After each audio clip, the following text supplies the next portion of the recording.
Imam Syafi'i ketika berguru di kota Mekkah, beliau disuruh oleh gurunya, "Wahai Muhammad, pergilah engkau ke Madinah untuk berguru lagi.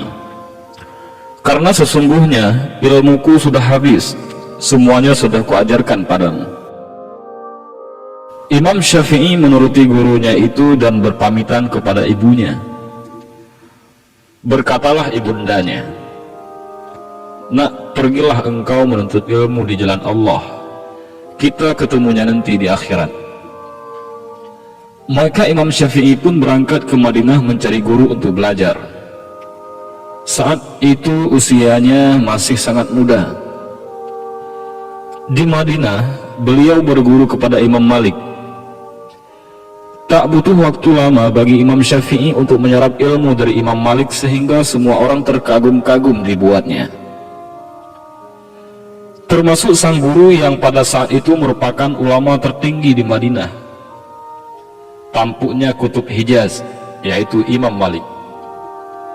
Imam Syafi'i menjadi murid kesayangan Imam Malik. Selesai belajar di Madinah, Imam Syafi'i masih melanjutkan pencarian ilmunya ke Irak. Irak saat itu juga merupakan salah satu kutub ilmu se-Islam selain Madinah, karena di sana ada Imam Abu Hanifah dan murid-murid beliau. Jadi, pada masa itu terdapat dua kutub ilmu Islam, yaitu kutub Hijaz di Madinah, yang mana Imam Malik sebagai maha gurunya, dan ada kutub Baghdad, di mana Imam Abu Hanifah sebagai maha gurunya. Berangkatlah Imam Syafi'i mengembara ke Irak, dan Imam Syafi'i menimba ilmu di sana kepada murid-muridnya Imam Abu Hanifah atau Imam Hanafi. Meski sudah banyak menyerap ilmu di Irak, Imam Syafi'i belum ingin pulang, karena belum ada panggilan dari ibundanya. Di Irak, Imam Syafi'i berkembang menjadi murid yang terkenal sangat pintar dan tercerdas, sehingga dalam waktu singkat, beliau sudah diminta untuk mengajar. 1 murid, 2 murid, 3 murid, sampai ribuan murid berbondong-bondong datang untuk berguru kepadanya. Hingga ia pun menjadi ulama besar yang terkenal ke seluruh penjuru Irak hingga Hijaz pada waktu itu. Ketika musim haji datang, ibunya Imam Syafi'i selalu menunaikan haji. Suatu ketika di musim haji di Masjidil Haram, ada sebuah pengajian besar yang mana pengajiannya dipimpin oleh seorang ulama besar dari Irak. Ulama besar dari Irak ini dalam ceramahnya sebentar-bentar berkata, "Qala Muhammad bin Idris Asy-Syafi'i, Qala Muhammad bin Idris Asy-Syafi'i," telah berkata Muhammad bin Idris Asy-Syafi'i. Ibundanya Imam Syafi'i yang juga turut mendengar pengajian itu bertanya-tanya, "Muhammad bin Idris Asy-Syafi'i yang disebut guru besar itu Muhammad bin Idris Asy-Syafi'i yang mana?" Karena Muhammad adalah anaknya dan Idris adalah nama suaminya. Maka bertanyalah ibunya kepada ulama besar tadi, "Wahai Syekh, maaf saya bertanya, siapakah itu Muhammad bin Idris Asy-Syafi'i?" Dengan bangganya kiai besar itu berkata, "Dia adalah guruku, seorang ulama besar dari Irak yang berasal dari kota Mekkah ini." Mendengar jawaban itu, ibunda Imam Syafi'i terkejut, karena setahu beliau tak ada nama Muhammad bin Idris Asy-Syafi'i yang berasal dari Mekkah ini selain dari anaknya. Maka ibundanya Imam Syafi'i berkata, "Ketahuilah wahai Syekh, sesungguhnya Muhammad bin Idris Asy-Syafi'i itu adalah anakku." Mendengar jawaban itu, kiai besar itu pun terkejut. "Benarkah itu wahai ibu?" Ibunya Imam Syafi'i masih ada.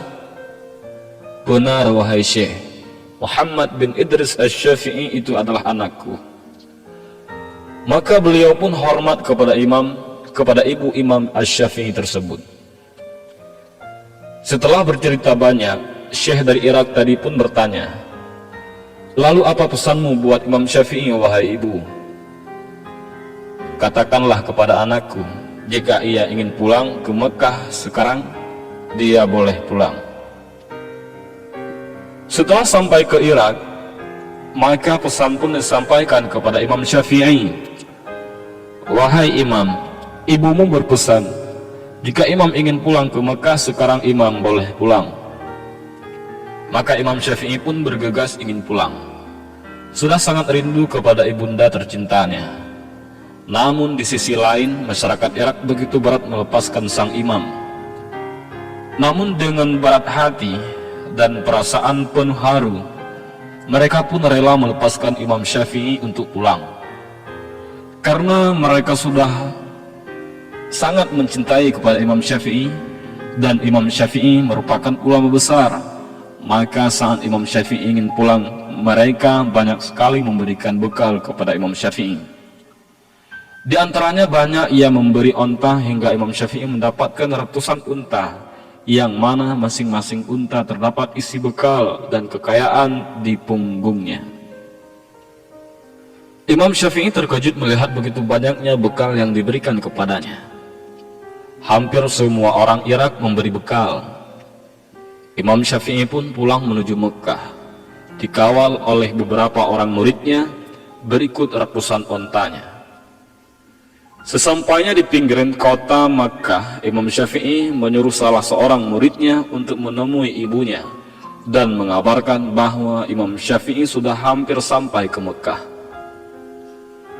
Muridnya pun mendatangi rumah ibunda Imam Syafi'i dan mengetuk pintu. Setelah dibuka, ibunya bertanya, "Siapa engkau?" "Saya murid Imam Syafi'i," jawab murid Imam Syafi'i itu. "Ada apa?" tanya ibunya. "Imam Syafi'i sedang dalam perjalanan pulang ke sini, Bu, dan sekarang sudah berada di pinggiran kota Mekah," jawab muridnya lagi. "Apa saja yang dibawa Syafi'i?" tanya ibunya. Si murid tersebut dengan bangganya menjawab, "Imam Syafi'i datang dengan membawa ratusan unta dan harta." Berharap ibunya Imam Syafi'i menjadi senang dan saat mendengarnya. Bukannya senang, ibunya Imam Syafi'i malah marah. "Syafi'i membawa ratusan unta? Aku menyuruh berkelana bukan untuk mencari dunia. Katakan kepada Syafi'i bahwa dia tidak boleh pulang ke rumah," tegas ibunya sambil menutup pintu dengan marah. Dan murid Imam Syafi'i pun terkejut. Maka dengan perasaan yang serba salah, murid tersebut menyampaikan pesannya kepada Imam Syafi'i. Ketika mendengar pesan tersebut, Imam Syafi'i gemetaran ketakutan. Imam Syafi'i pun memerintahkan kepada muridnya untuk mengumpulkan warga miskin yang ada di kota Mekah. Lalu semua unta berikut hartanya diberikan kepada warga Mekah hingga tak tersisa. Yang tersisa hanya kitab saja. Maka si murid tadi pun disuruh kembali menemui sang ibu.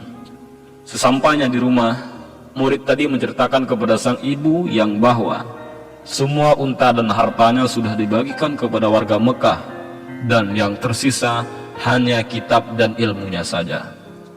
Maka Imam Syafi'i pun diperbolehkan pulang. Wallahu a'lam bishawab.